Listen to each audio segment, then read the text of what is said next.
Alright guys, good morning again. So nandito na naman yung the responders. Ito naman yung turno nila. Para ang senaryo nito is meron silang patayin doon na apoy using the fire trucks and the fire hose. So ito yung mga participants natin, ano. Kaway guys. Woo! Mama! Panalo na tayo nito. Kung hindi tayo matalo ha. Enjoy lang. Picture! Yeah. Picture! Ting. Ito yung kinakusgan namin sitting kay Indra. Oh, ready? Okay, nandiyan na si sir. Uy, nandiyan pala yung sir. Nandiyan ka pala dyan ha. Makita yung mga yung mga tinitingin lang kung ano, nag-observe lang. Ayan na.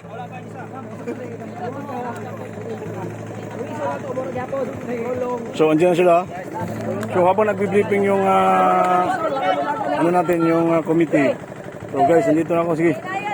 Start na.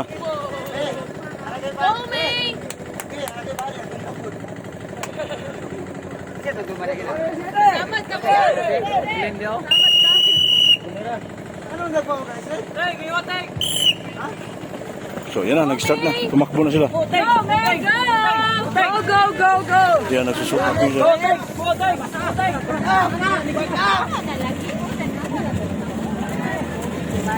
So, ayan. Ayan, the responders. Tingnan mo, ang bilis ang reaction ng responders.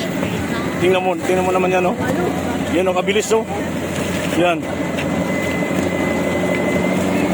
Yan, so punuin nila yung drum na yan. Pagka napuno na yung drum, saka na papatayin yung ilaw, yung apoy doon. Using the fire trucks, so. Yan, tumakbo na yung gun. Tapos, itinapon na yung hose.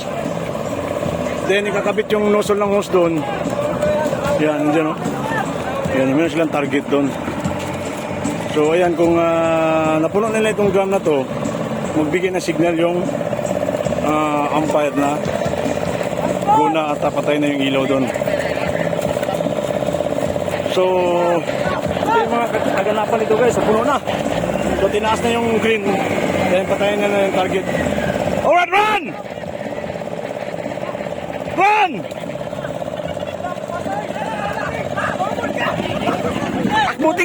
Takbuting!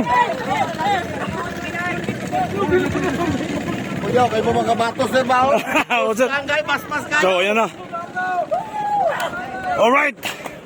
So, galing. Nice run kapatid. Nice run na. So, yan ang responders. Napakabilis. Thank you very much guys. Picture sa to.